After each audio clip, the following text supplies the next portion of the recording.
Hello, digital warriors, and welcome back to the Forge of Unicorn podcast. Today, I am very excited because we have a special guest with us, Maria Della Puente. Maria is a very interesting lady. Why? Because she is doing investment advisory since long time ago, and she has an experience that spans from financial to deep tech. So, Maria, welcome here with us to the Forge of Unicorn. It's really a pleasure to have you here. Well, hello, Michelle, and thank you for inviting me to be a guest speaker in your podcast. All I can say, well, I'm a person who has worked many years in finance. I have a deep passion for finance, but as a tool for transformation, both economical and social. I have worked more than 20 years in capital markets. I was fortunate to work with on large scale financings with listed companies, with economic development agencies, with government entities, with banks.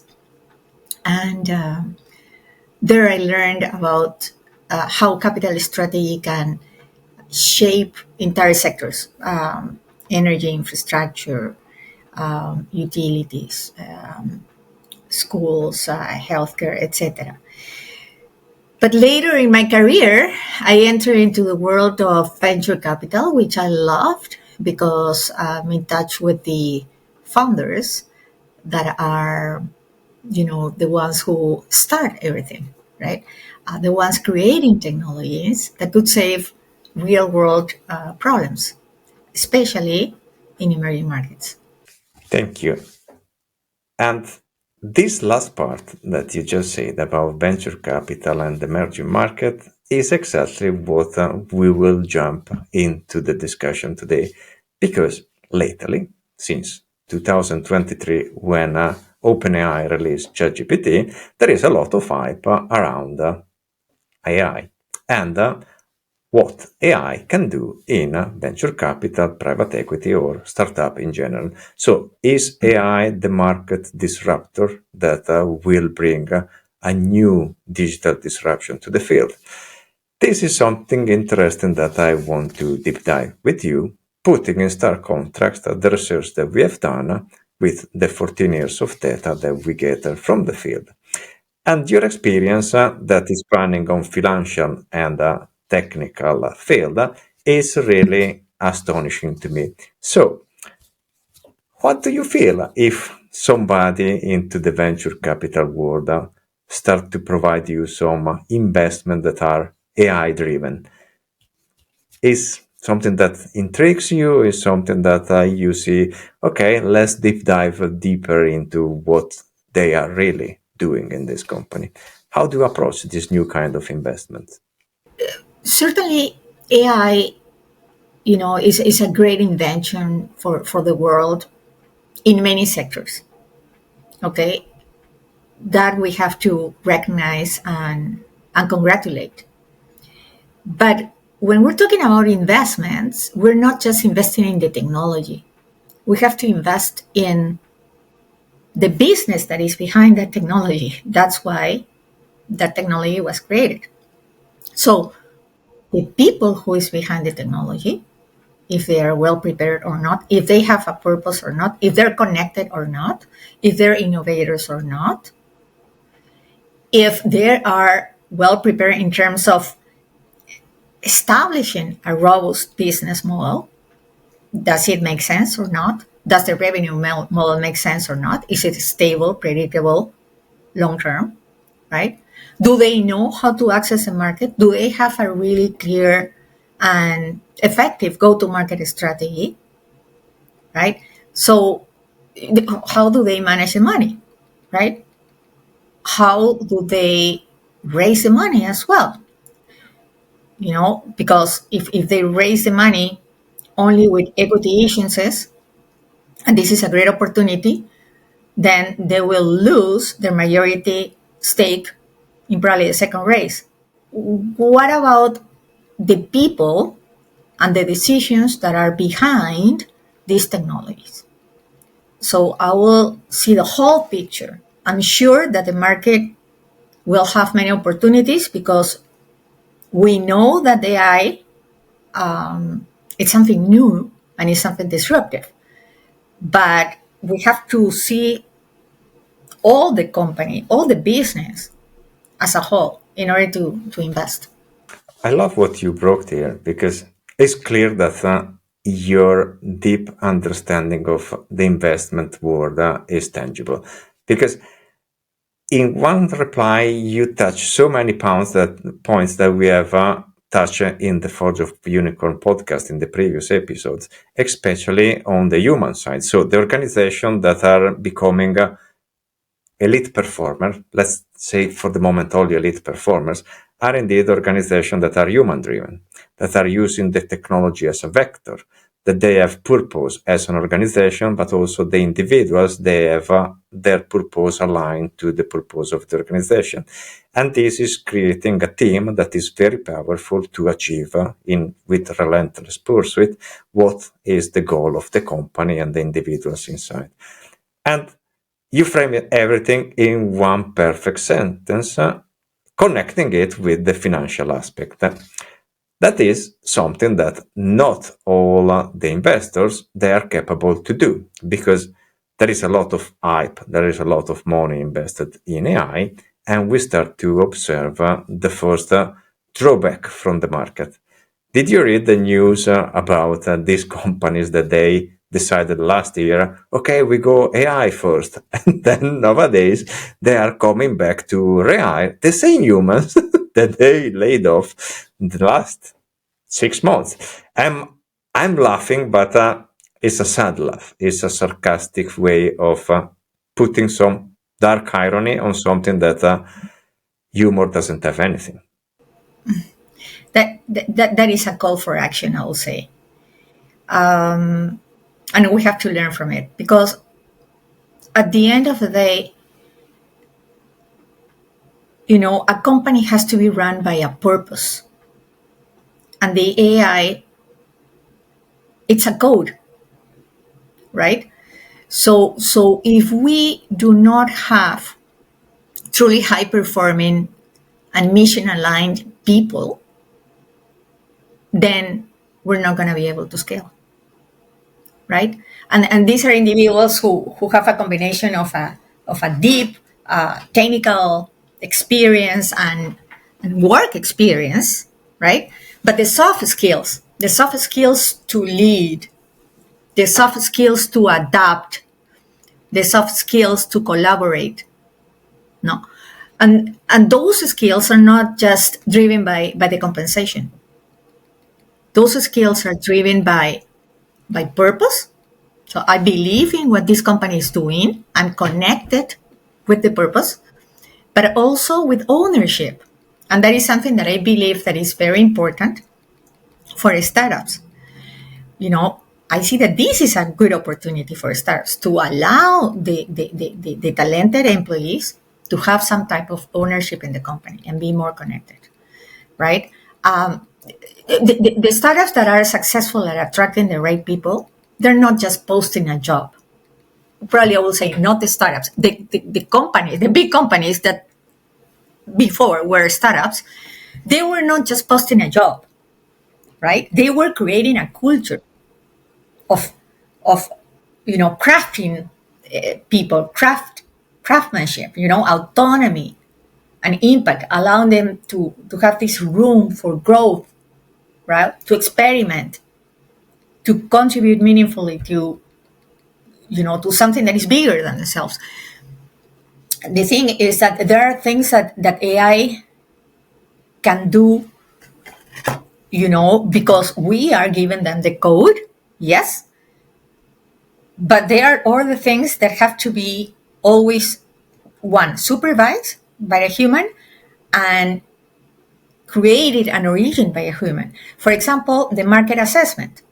That's another thing, the risk assessment and the market assessment. The fact that they have to be able to change direction and adapt, probably within the same sector, probably within the same, market segment, but with a technology that is adjusted to a new need, that may be an urgent need. I mean, there is someone who has to run the boat, and the boat has to be run by humans. Yes. We need also people who are able to sit in front of investors and answer, right?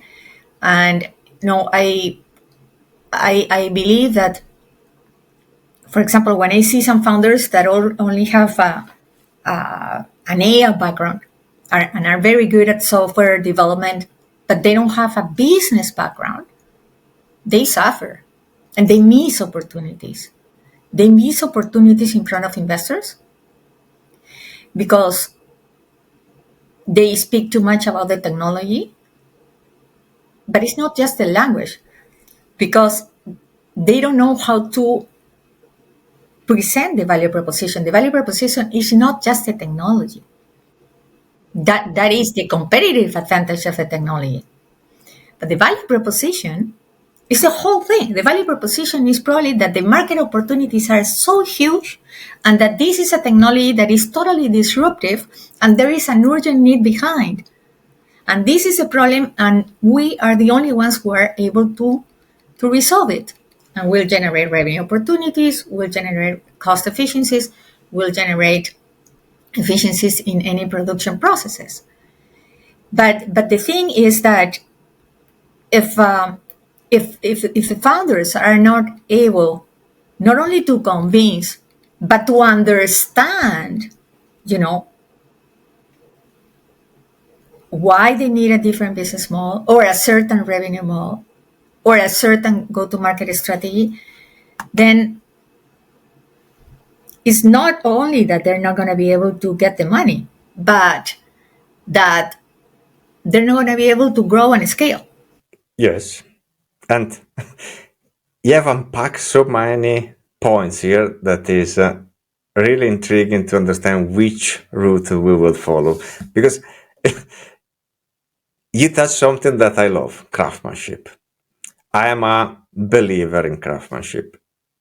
I love philosophy and history, and if there is something that moved us out of the mid-age, of the medieval age, is the craftsmanship. Is it the Renaissance that was based on fostering knowledge, fostering mastery, fostering art, fostering the craftsmanship on doing stuff for the sake of improving it at its maximum.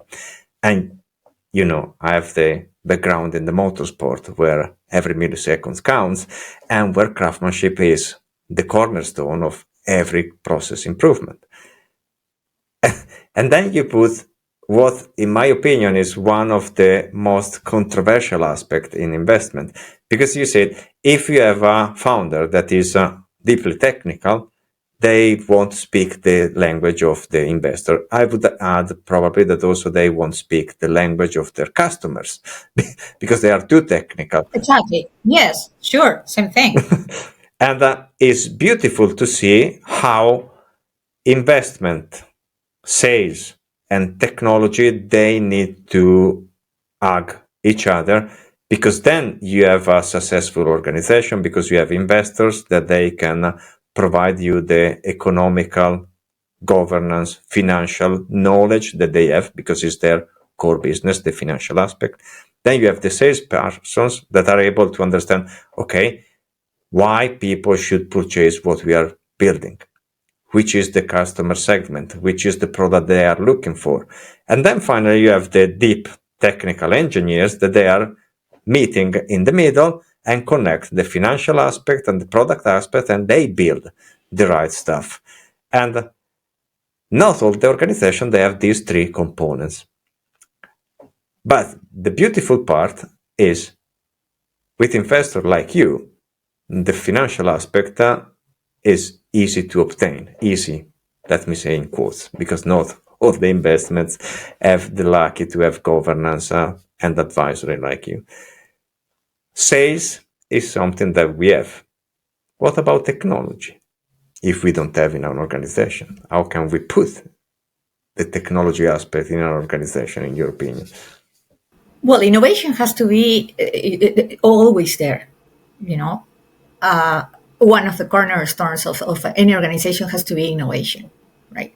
And sometimes what I see is that some organizations are behind with innovations, and I believe that they could become, you know, mediocre because of that, because they believe that mediocrity often doesn't look like failure. It looks like safety.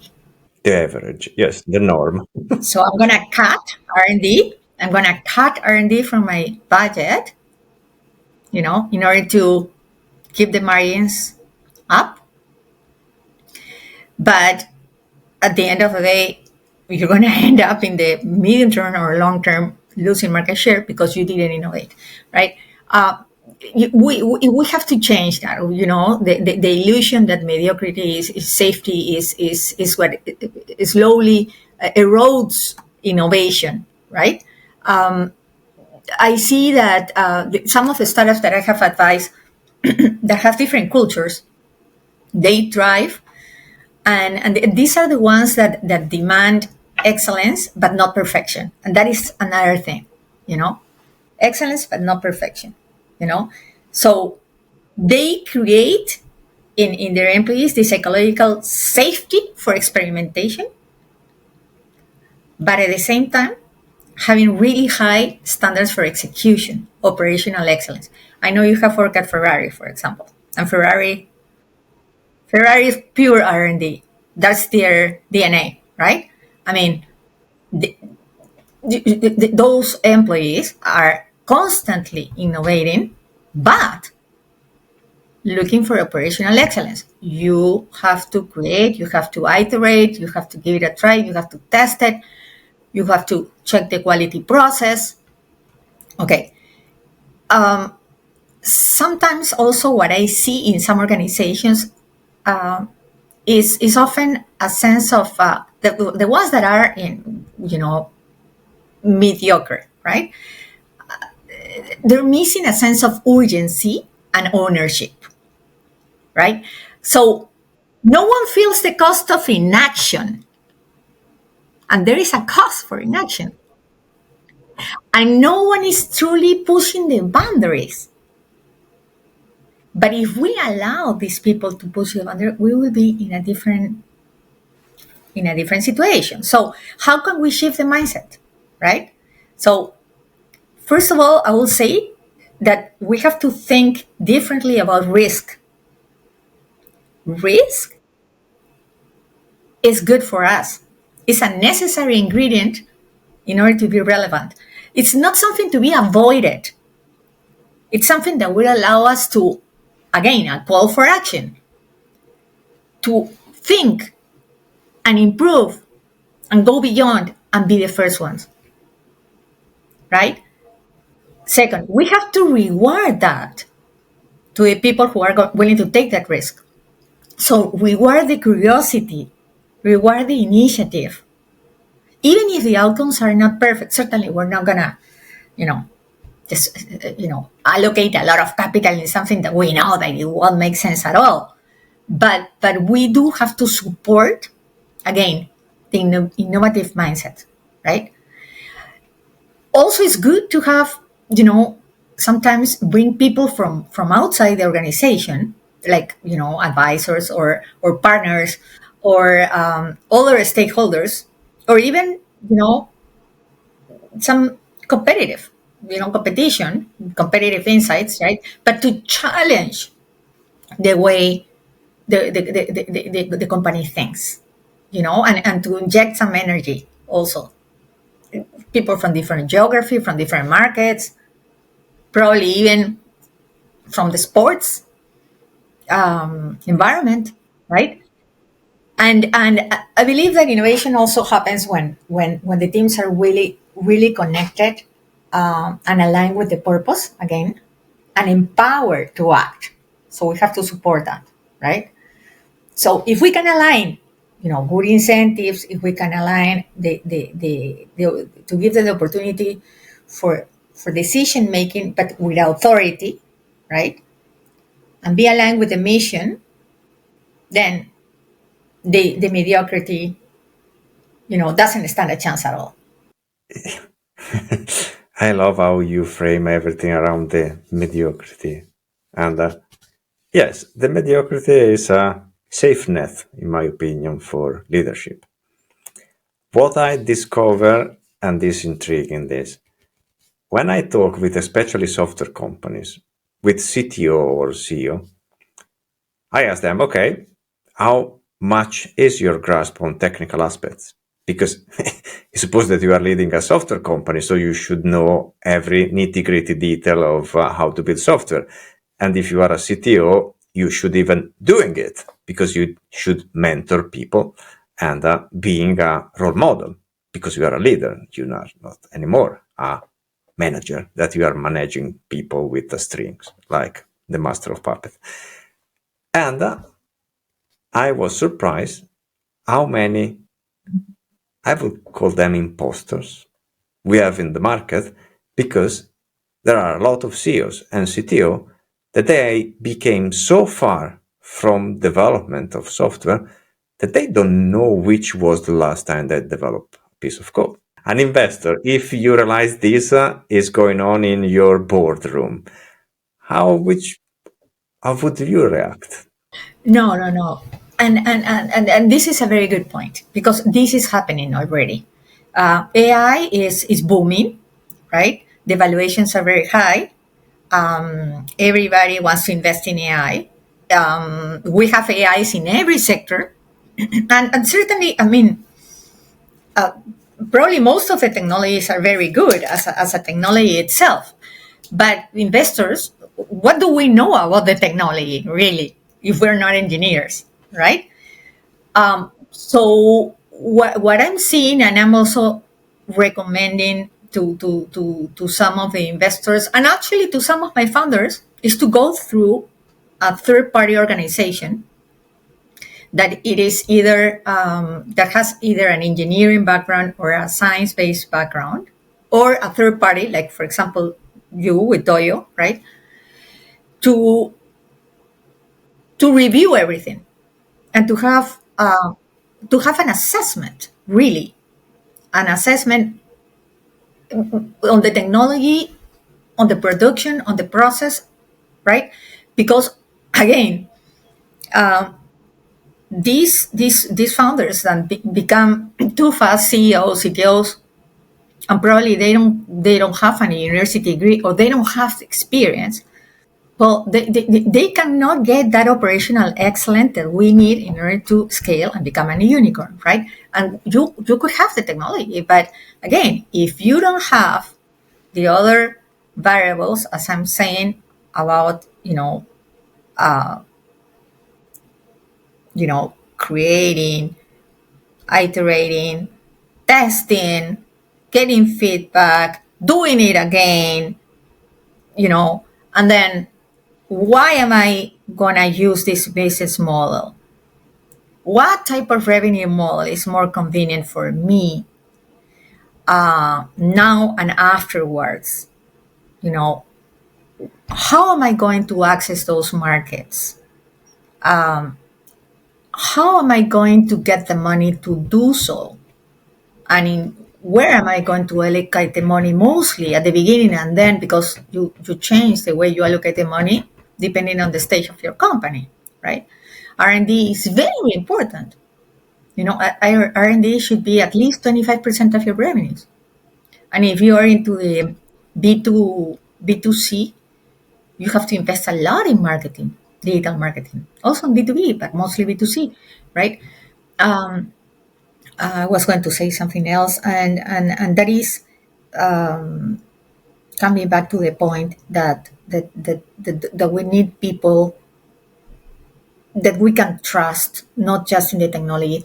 Also, something that I have seen in some cases is founders that are creating the product before understanding the market. So creating a solution, creating a product just because they're so much in love with their idea and their technology, but they're not really they didn't really understand the problem. And you have to start, you have to do it in the opposite way. You have to study the market and really understand all the problems that are in the market. And then I also understand who owns those problems. That's another one. Who owns the problem and who is the end user also for the problem? Because sometimes the problem is not owned directly by the end user, right? And and then you create your solution. And your value proposition should be tied to that problem. But those are things that they don't know because they haven't been taught, right? And then by the time they come to the investor, then we have a product that doesn't really have a value proposition, that doesn't really, target or resolve the big problem. Probably something very small, but not the big problem. And that's where the money is. And they have wasted time and they have wasted money. And probably they have used non-deliverable money from the government. Yes, but couldn't it be that because the IT market and the IT investment is so fast growing pace, that these people that they start to have an idea and they get the money in an easy way because the idea seems to be profitable. The CEO and CXO, they go through an hyper growth process that is the process itself that is keeping them out of the picture to get the right experience that they need in order to be successful. What I mean is, if I am a freshly graduated, that I have a gorgeous idea, and I go to an investor, and my idea seems to be profitable, I don't have any real experience of working. So if either I have financial background, I don't have technical. If I have technical background, I don't have financial because I am freshly graduated. I would like also to challenge that a freshly graduated probably has academic experience, not real experience from the trenches. But then they are immersed in a discussion with the board, with the investor that is financial driven typically. So isn't the environment itself that puts too much focus on the financial aspect of the board and profitability?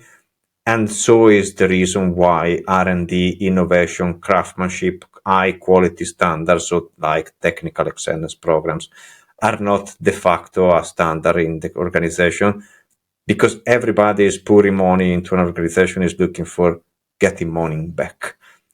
Isn't like a bank that I'm putting money here in this company like an investment plan, and then I expecting in 2-3 years to get back a lot of return of investment. And so people inside the picture, they are focused more on money than in doing it right, as we discussed with you at the beginning. First of all, my first advice for founders who do not have a financial background is to get really good advisors, to sit in front of the investors when they go to the board meetings. Because when there are very good opportunities, very good, investment opportunities, some investors, not all, but some investors see them as gold mines. And because they do have a very strong financial background and the founders do not, they could take advantage with certain investment vehicles that probably will not be the best for them or the timing. So the valuations are low now and they can take a greater stake when, just by signing a new contract with a client that is just just waiting. The valuation of your company totally changes, right? So that is the first thing that I will say. The other thing, the CTOs, the CEOs that have a very technical background, as I'm saying, the investors do not have the technical background, right? And investors now, today, are going to be more. Well, first of all, they're being right now very careful with the fact that just the the globe is in tensions. We see in general the investment appetites being reduced, and investors are in a wait and see approach. They're being very careful with where they're putting the money. Certainly, they're putting the money in AI, mostly in clean tech AI or health tech AI. Okay, because they do see the benefits of reducing costs in a moment where inflation is going to rise, because we are in a trade war. You know, all over the world, we are in a trade war. So what, they're skeptical because of that, but they're also thinking, well, we don't want to repeat the same story of the bubble of the dot coms, because we're entering into putting money into AI and we don't know about AI, right? And these people know about AI, but they don't know about business. So how can we trust these investments? So again, I will recommend the founders to look for a third party validation to demonstrate and to speak clearly and to share clearly with investor that this technology and these processes make sense, right? And in the case of the business models and the revenue models and the go-to-market strategy, for that you have accelerators, and we know that they jump from one accelerator to another one. And advisors, that's what I do, right? That's what I do. Same thing with the teams, and that's what you do as well, right? In terms of the engineering itself. But these will be very important, because otherwise we are going to see investors letting opportunities pass, and they're going to invest probably more on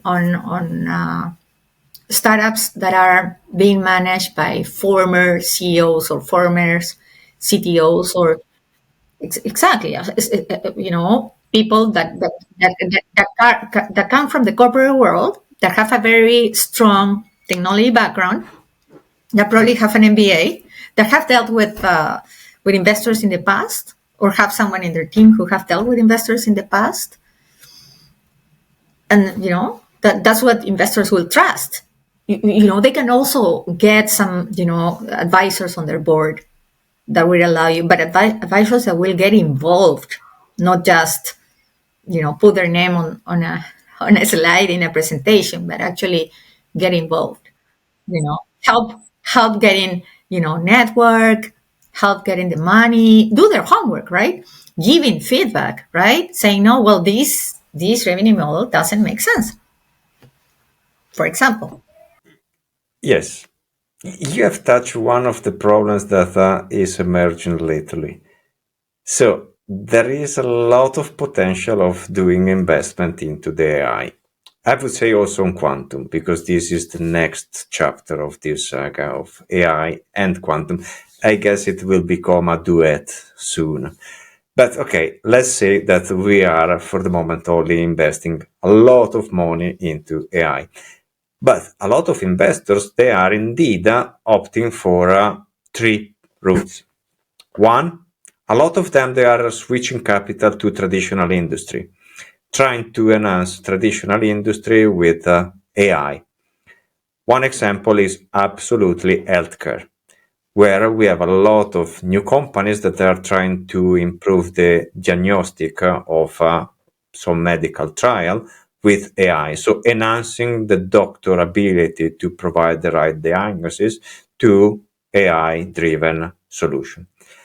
Then there is the second path of investors, that they are getting into a company that seems to be with a good idea. So potentially a business model that seems profitable. I stake CISO or CTO or CEO from companies, corporation, that they have first-hand experience of how it should be the culture of a technical-driven unicorn. So people from Meta, Microsoft, Google, these kind of giants. Another is the third cluster that is emerging. People that they have a interesting business model in front of them. They have the capital, and they know how to use the accelerator, the governance, and all the typical tools of an investor. But they don't have experience on the engineering excellence. And so they are asking us or other organization as advisory to provide them data to put into their spreadsheet, because at the end they are data into a spreadsheet, to calculate the risk factor to have a investment. What we do indeed with the software Craftsmanship Dojo is providing an aseptic data-driven picture of how is the organization that you have in front of you as an investor, and how this organization is behaving, so that you know which is the direction of their culture development when they will scale. But this is an intriguing aspect that you brought to light, because the three compartments are indeed with I would say, 70% of the capital, 25% of the capital, and 5% of the capital as an investment. I saw a lot of investors opting to invest on traditional industry enhanced with AI. Not that many investing in real innovation. That is strange to me. Yes, I actually recently made a presentation about that, and I did my research. I actually conducted a survey with some investors, in Canada and in the US, and the reason why they're investing more in traditional industries right now is because they're afraid of the global tensions. Okay, hopefully we're not going to have a third world war. But if we do, if this war scales, we need to be sure that people will have food, electricity, healthcare, heating, air cooling, right? So the basic needs. So they have to support manufacturing for food, for beverage, for energy grids, security of energy grids, right? Building bridge again after a war. If you can add to that the fact that, well, as I mentioned, we are being affected with all these trade wars that are impacting our margins, right? So AI will help us reduce or balance that impact. Then whatever AI technology that will support, the success use of these basic needs, it will be welcome. That's what I'm seeing. Something else is technologies that will allow people to survive, or communities. Okay, so water technologies, waste to energy technologies, different ways of producing food, in your own house. Again, renewable energy, but again, allowing people to be self-dependent. Okay. Likewise with healthcare. So health tech right now. What if we have another pandemic? Hopefully not. But what if we have another pandemic, or just a climate catastrophe, or just a war? How are we going to attend the elderly or the people with critical illnesses? So these are the sectors that I see that are attracting mostly the money right now. Okay, in the case of the military as well, not in terms of financing, arms and bombs and all of that. No, but technologies that will allow the military to survive abroad, or for example to protect their soldiers, right? Same thing with satellites.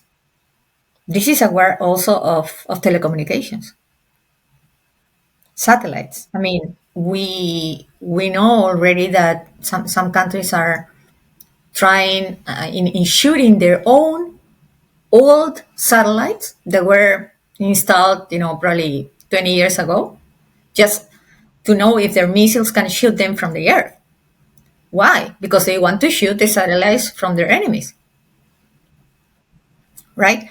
Same thing, in the case of a war, the enemy will go against strategic assets. For example, I live in Canada, in Ontario, and a strategic asset is the gas pipeline, the Trans-Canada gas pipeline. What do we do if we get a bomb in the Trans-Canada gas pipeline? But there are some AI technologies that allow you to optimize immediately the use of all the pipeline infrastructure for the natural gas and likewise for the grids, for the electricity. So again, energy security, right? So that's the thinking that I see, from investors getting out of investments that are related to inflationary assets. We don't want to enter into more inflation, right? And they're also investing in, again, they're risk adverse right now. They don't want to enter into a moonshoot, new technology, a technology that they do not understand. They cannot, take that risk. That's why I'm saying, if you are a founder who has a technology that is totally brand new, okay, you have to help the investor understand your technology, digest the technology and the value proposition of the technology. And in order to do that, you may need a third party that will help you, mitigate those risks, those uncertainties, those questions that investors have, right?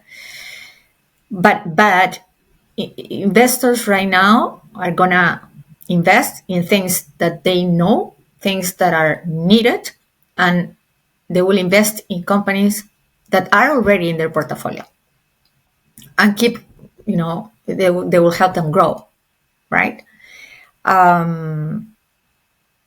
So the due diligence is gonna be more difficult. It's gonna take more time because they're being more risk adverse, right?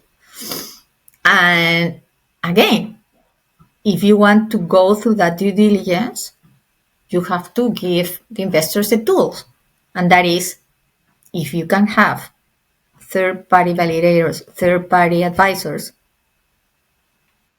to really demonstrate not only that the technology makes sense, because these investors are not engineers, that you have a value chain that has an operational excellence, because they will like to invest in companies that are, for example, run by ex-executives from Ferrari, right? Or Apple, right? As you said. But if you're not, and you have a great idea, then, well, you have to balance that uncertainty that they have, right? And the thing about the stakeholders, companies that are formed by people who probably have a finance background like me, but they don't have any engineering background or IT background.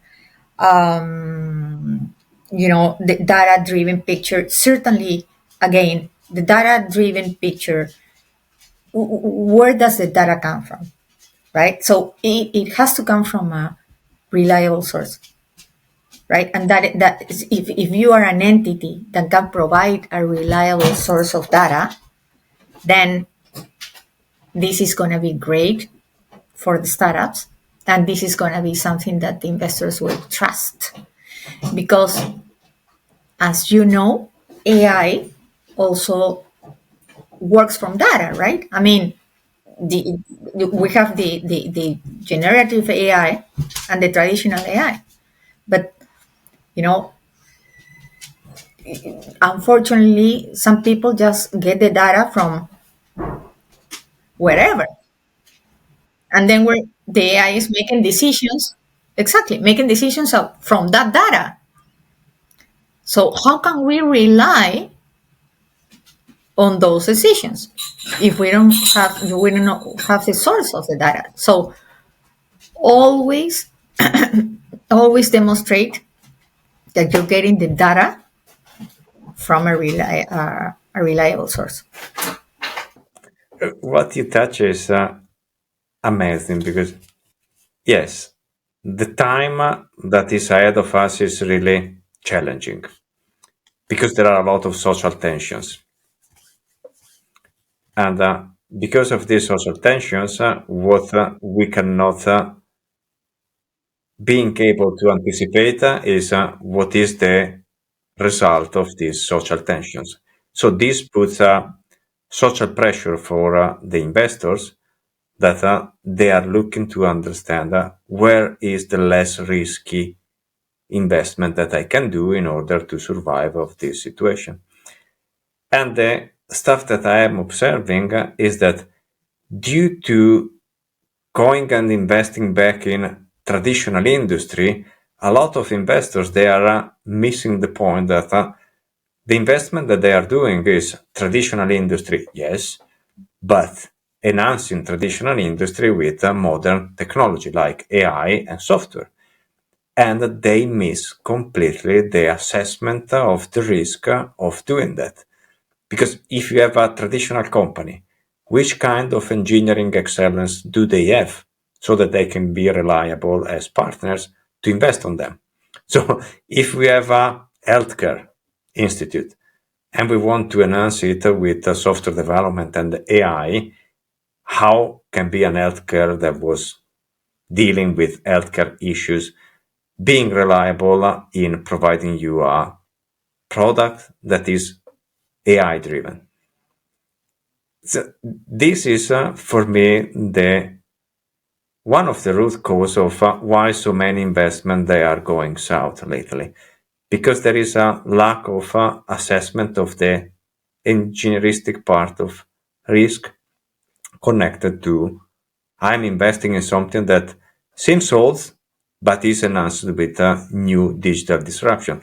And this comes back for me probably also to all the research about the failure rate of digital transformation, where only 7% of the digital transformation are successful despite pouring in a lot of money. Is this controversial and almost an oxymoron of innovation? Yes, those numbers are alarming, and that is true. That's a report made by McKinsey, I believe, right? It's very unfortunate, and I don't think that the problem is the technology itself, but is the intent of the founders and the execution. The intent is what I'm saying. Sometimes I run into technologies that were created without analyzing what's the problem that you're really trying to resolve, but not just because you're very passionate about your technology, you miss the most important thing. But what are you resolving? What's a big issue here? And the execution is very important because many organizations, especially startups, they treat this digital transformation as a checkbox, or just as an strategy in order to a defense mechanism against your competition. And it should be strategic. It's a strategic reinvention, right? That is behind your purpose and is behind the value proposition that you're going to give to your consumers. So find the problem first and then build the solution, not the opposite, right? And I believe that the companies, we have to move out from the reactive modernization framework to one that is more proactive on innovation. But the innovation has to be part of the core, right? So, for example, why? Start with the why, right?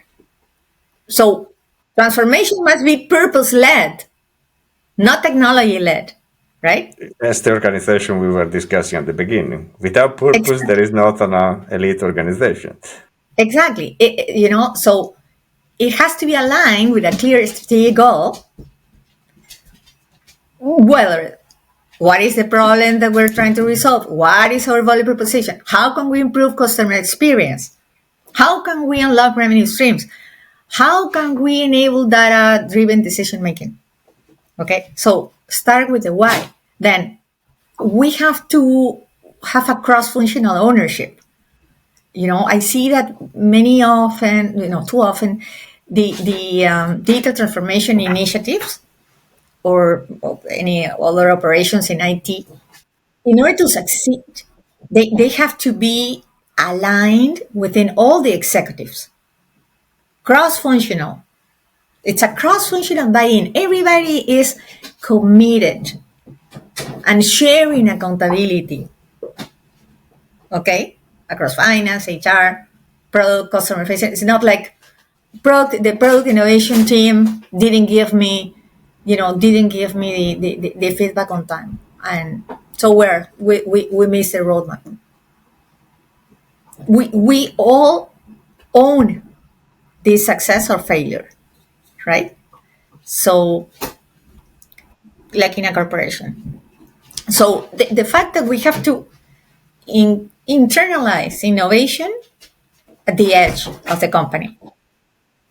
No? So probably that could be just empowering smaller teams to build, to test bold ideas quickly, right? Innovation at the edge. And if there are few ideas that work, those are the ones that you're going to try to scale.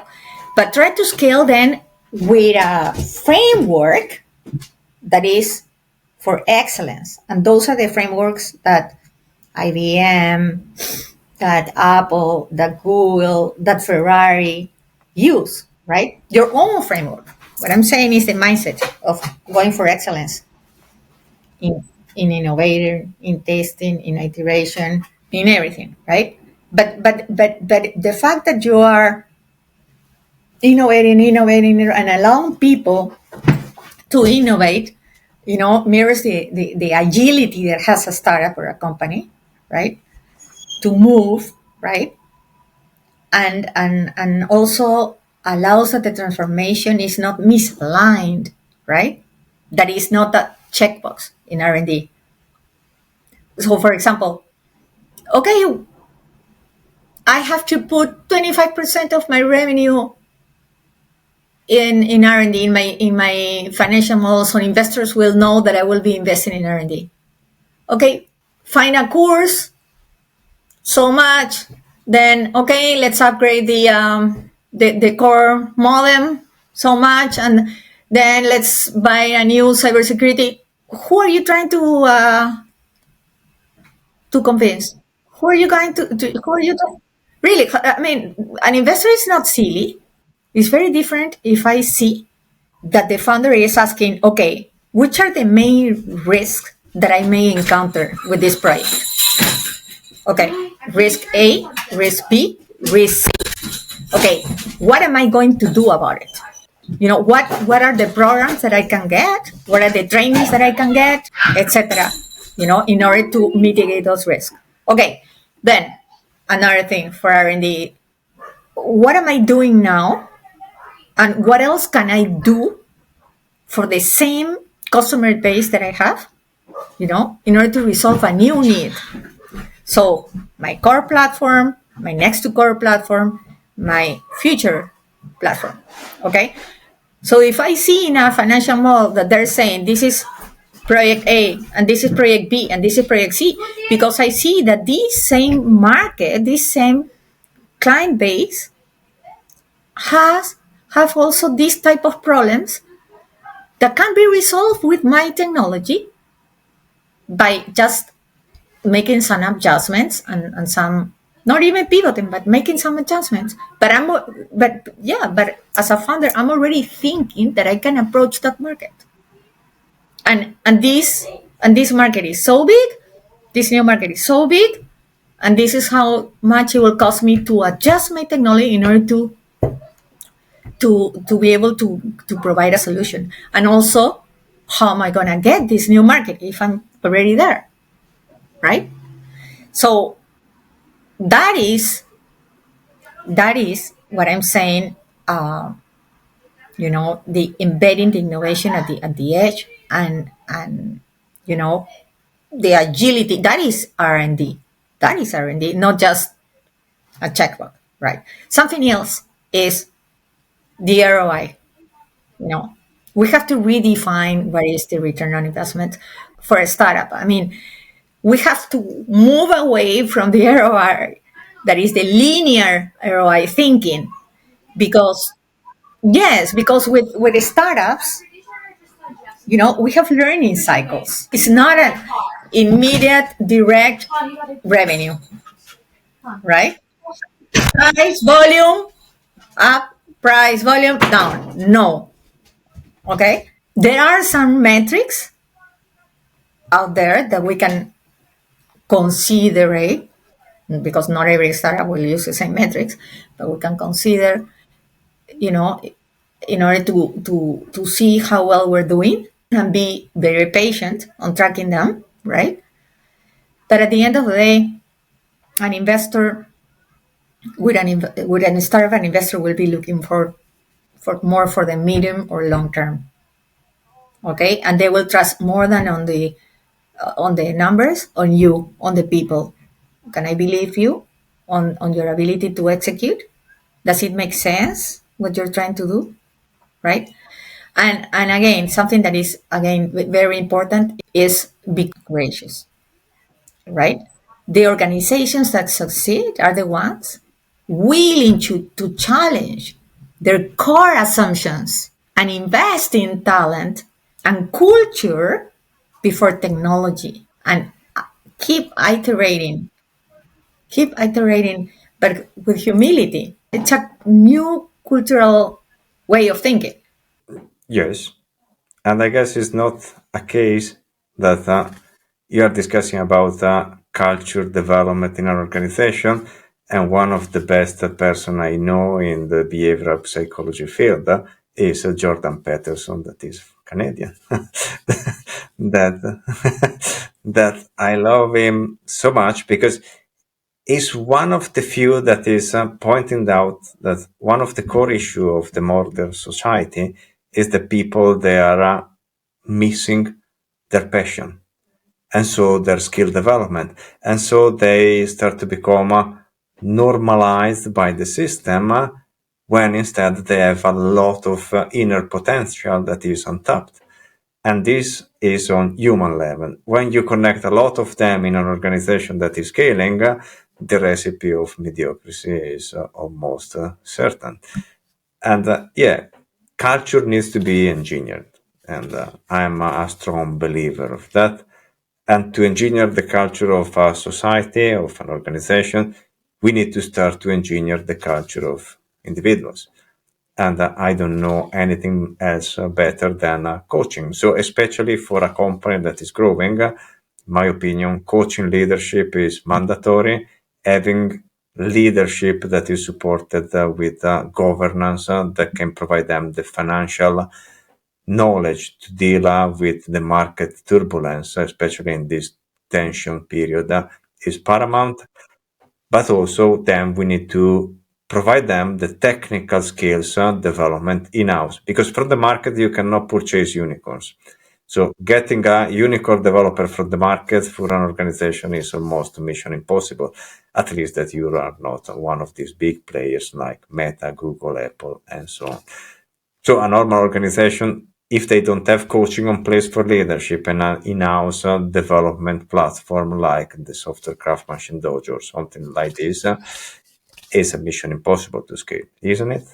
I totally agree. Startups are known for intensity, right? I mean, intensity, stress, multitask, and you have to be uncertainties, resilience, and at the same time, you have to be driven, you have to be innovative, you have to be, again, be able to do everything at the same time. But you cannot forget about building a culture, and a culture that will channel that energy in a sustainable manner, right? So, for example, purpose driven work as part of the culture, being very crystal clear on why behind their work. Why am I doing this? When people connect to their role, to a greater mission, right? Especially in sectors like clean tech or health tech or the military impact investment, you name it, you know, they're more resilient. They're more resilient. Then we need to see founders that not only well advised or with experience in business, but founders who will walk the talk in terms of leadership. That sets the tone, right?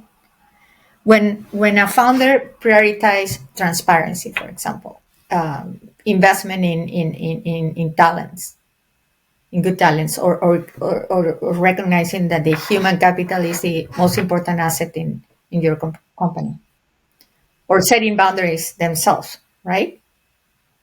That's you're walking the talk, right? So that would make a difference, yeah, in a person that is feeling from undervalued or out of control, right? But what I'm saying in terms of, for example, transparency is very important with your employees, with your clients, with your suppliers, and especially with your investors or banks that are financing. They can be with you even in the toughest times, only because you have been transparent and they trust you. We got a problem. Yes, we didn't get the milestone.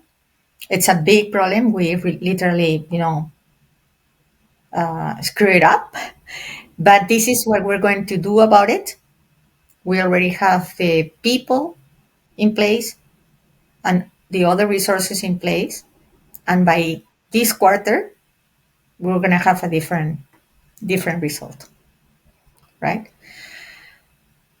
A culture that is flexible, that is more based on the outcomes than the working hours, so shifting from the clocking hours to achieving clear outcomes. That is important today, especially that we can work remotely. Well, not always. We have to see our faces. We have to connect. We have to go for a coffee. We have to speak about the underlying things in business, right? But we have to allow people to breathe and like deliver their best without feeling that they're sacrificing their balance, right? And investing in people, even also in financial literacy, for example, for the ones who do not have any finance background, but at least to be able to sit in front of an investor, right? And understand, listen to the conversation and understand what they're saying. To understand what the accountant is saying about their bank account. Exactly. Or mentorships, right? Not just investing in your technology infrastructure, but investing also in your people. That without people, there is no technology. Exactly. Always keeping regularly pulse checks and being accustomed to that, right? Like, you don't want to miss early signs of disengagement from your employees. Yes. And when you start to feel it, typically it's too late because there are a lot of people that are silently quitting. So the disengagement is the last step of the disease. Yes, and in a startup, because you have very few employees, missing one or two employees makes a big difference. and just hiring the replacement, like getting the right person and training the person again, and then catching up. So so I will say that it's very important to design a culture of belonging, allow people to feel that they belong there, autonomy in order to be able to innovate. I'll, I will be supported if you want to experiment. I will listen to you if you want to bring me an idea. And purpose.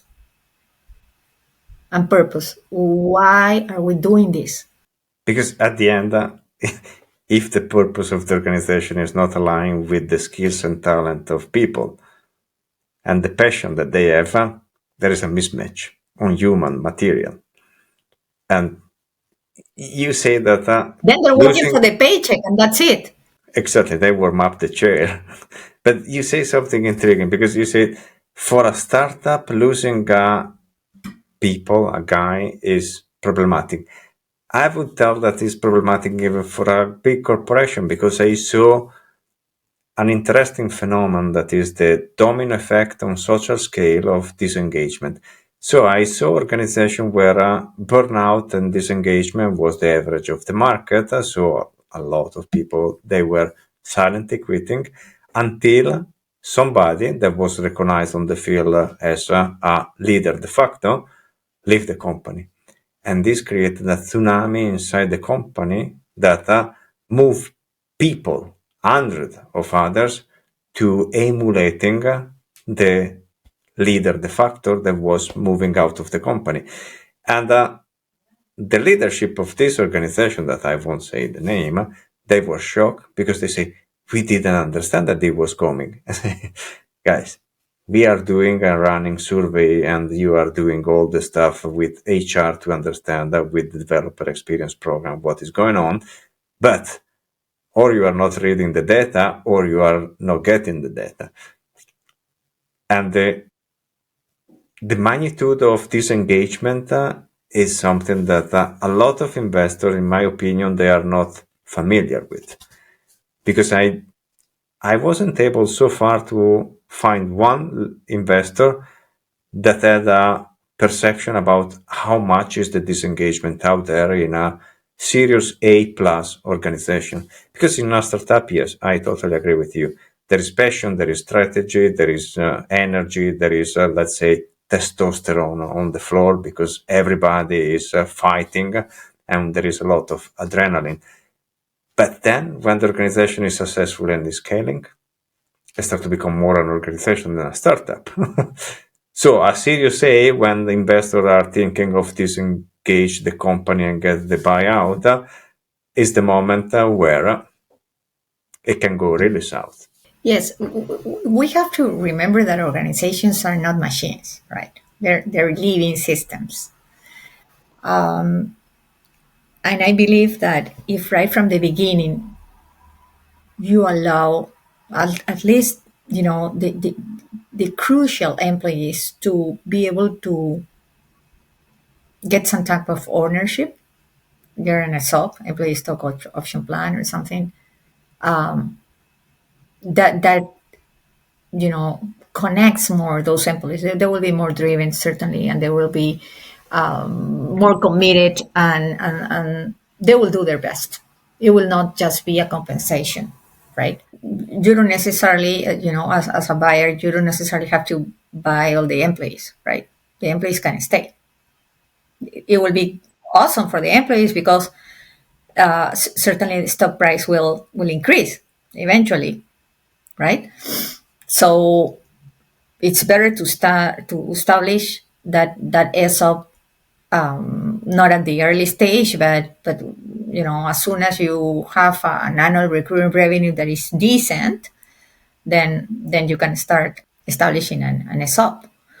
But tell your employees that you want to include them in the ownership of the company. Especially the good ones. And there are great examples of companies that they include the employees into the shareholders and they are doing it great.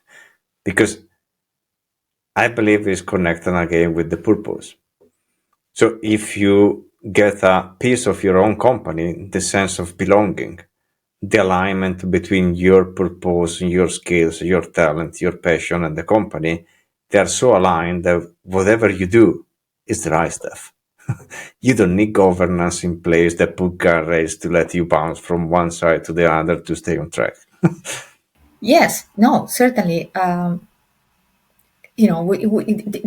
first companies that I started introducing the sub plans were very successful. I haven't seen companies in general that have an ESOP and do not have the people committed. I mean, most of the top, 100 employers have ESOP plans. So it's a great role model to follow, right? The question is when. And I will say, when you're a startup, it's a good idea. Not when it's still an early stage, but at least tell your key employees that you want to enroll them and that they will win with you, right? Recently, I had a client with whom I am an advisor. She's growing, the founder is growing, and she said to me, "The company is growing, and we're very grateful with the support of the people who were with us at the beginning or in key moments, and we also want them to grow with us. So you're gonna grow with me." And I didn't expect that because I'm not one of her employees. I'm an advisor, but yeah, I did. I was always thinking in the best for the company, right? And I was getting paid for that. But the fact that she's saying, "You are helping us, we're growing, and we want you to help with that, to grow with us," that means a lot. I guess you are touching one of the points that I love about the philosophy aspect that goes into theology, because isn't at the end the gratitude the seed of all the religions out there? Isn't the gratitude and the alignment and the purpose the most powerful fuel to get the humankind moving forward in the evolution journey? So it's not surprising me what you just done. Yes, yes, that is something that we have to learn to do every day in any type of relationship we have. I should have learned that earlier in my career, for example. You know, Sometimes what I see with these new generations is that they take everything for granted. They're not grateful with the opportunities they get. You know, I come from a country where when I was studying at the university, we had terrorism. So I had to study literally without electricity, not because we didn't have electricity, but because the towers were blown out. So I had to study with candles, right? And sometimes we didn't have water because the pipelines were blown out and we had to, collect water. So, you know, I pay my floor to study at the university as anybody, in my country. It didn't matter what your social and economical class was. You lose the electricity, right? And same thing with then finding a job and staying in the job, in a country that has political instability, you don't have those long-term opportunities. You really have to, pay your floor again, right? But I see nowadays these new generations that are not grateful with the opportunities that they have, and they don't appreciate, the, some of the great opportunities that are there, and the training opportunities and growth opportunities and the experience that everybody else is sharing with them. So, and for example, that is something that an investors want to see, you know, that the employees that are there are committed, right? That are committed and committed to grow with the company because they're connected with the company, and that the executives are really leading, right? Leading these people and also adjusting and adapting and looking around and being humble enough to see, well, we have to not just pivot, but probably we have to adjust. We have to be humble enough to recognize that the market is changing, or that we are behind with our R&D, or that we have to improve on certain areas. That is exactly what we are observing in the last 2 decades. So, working in the field in IT, we saw all this new generation coming out of the university, and I have to say that their behaviors are shaped from a society that is not educating them to gratitude, because we have a society that is almost everything on demand, everything is there.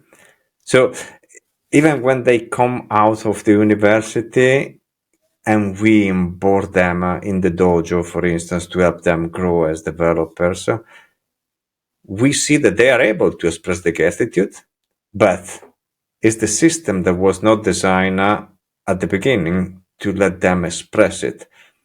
And this is an interesting point that I am observing and I'm studying with the behavioral psychologists we have in our organization, because it's something intriguing. It's an aspect of the society, and it's an aspect that is connected with investment, because we have, for instance, a behavioral marker that is looking for that. So is in the organization the aspect of gratitude something that is transparent, or is exceptional, or is even absent? Because there are organizations that are more dictatorial oriented than gratitude oriented. And we have found some intriguing data. I have not them polished so far because it's part of the research we are doing with our guy. But yeah, there are trends. There are trends where simple stuff that we in the modern society we probably ignore because it seems to be related to an old time where this kind of stuff were more compliant to our grandparents after the World War II period. This is something that is emerging and returning probably. But I see the time is moving very fast, Maria, talking with you. And so, do you have any other suggestion, feedback, or any other thoughts that you want to share with our digital warriors? Because I guess now a lot of them, they know that Capital Bridge Advisor, your company, is the place to go and stop by when you need a advisor that has a lot of grasp on financial and on technology, so that can help the organization to have a thoughtful assessment on finally all the aspects that a company should get sorted out in order to get a financial investment with not that many risks. But on your side, do you have anything that you want to share with them? I believe that, considering what we're going through right now, if I had to offer one piece of advice to founders navigating this digital evolution, it would be: treat adaptability as a strategic asset, not just a reaction to disruption. Okay? When I work with the startups, clean tech, health tech, AI, some biotech, I think that the founders who really succeed, they're not chasing trends, okay, or following a playbook. What they're doing is they're they build the organizational muscle to anticipate the change. They're learning faster from their environment, right? And they're realigning their vision without losing their core purpose. Always knowing which is the problem that we are trying to resolve. And then you can realign your vision, because you can have the same problem in different sectors. But that's because you are willing to, you're assessing the environment. Again, you're treating adaptability as a strategic asset, not just a reaction to disruption. That's what I would say. That is beautiful because adaptability, that I know in the Darwinian theories, is exactly the source of the evolution. So you adapt to a change and then you evolve because transformation is not sustainable in business. And also, have the courage to challenge your own assumptions and be disciplined to build really excellent operational systems that may be able to scale, that have to be excellent with good, like Ferrari does, right? And be humble enough to keep learning. Yes, humbleness and keep learning are two traits indeed that great leaders they have who don't have it. And so they are the egocentric that they believe that their idea was the best. Lately, chasing the market, they are shutting down a lot of companies due to bankruptcy. But this is AI hype as we started this discussion. Yes, but investors again notice that, right? They don't understand the technology, but they have a smell for people. At the end of the day, who's managing the AI? Who's managing the business? The AI? The AI is the technology, but who's managing the business? Things are going to be tougher in terms of investments. So I believe that AI founders, the digital warriors, have to be more assertive on getting advisors if they don't have the background to really build solid businesses.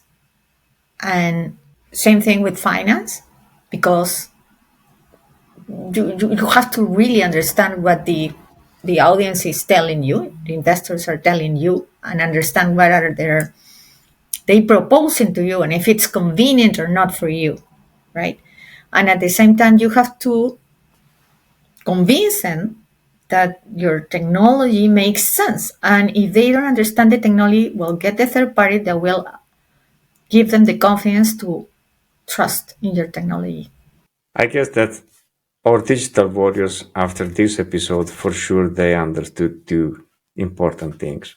First, the power of purpose driven organization, and the second, that you need to go like when you go in the gym and you have a coach that is training you because you don't have the ability to create your own training plan if you are not a bodybuilder. And even them, they have professional coaches. An investor is somebody that can provide you money, but an advisory and a third party that can support you in the growth is mandatory if you want to grow in a healthy way. Maria, thank you so much. It was a lovely conversation. It was my pleasure. Thank you for the invitation. I have enjoyed it very much. I'm happy to hear that. Digital Warriors, thank you so much for listening and watching this episode. I guess we have provided you a lot of food for thoughts. Please smash below your comments, subscribe, share, tag your friends, and be always, as we say, and as Maria also provided us today, with the mindset, stop transforming, start evolving, because this is the way humankind arrive until here. And we will go further for sure. Maria, thank you so much, and talk to you soon. Thank you, Michelle. Thanks for listening, and please remember to subscribe to the Forge of Unicorns to stay up to date with our latest episodes.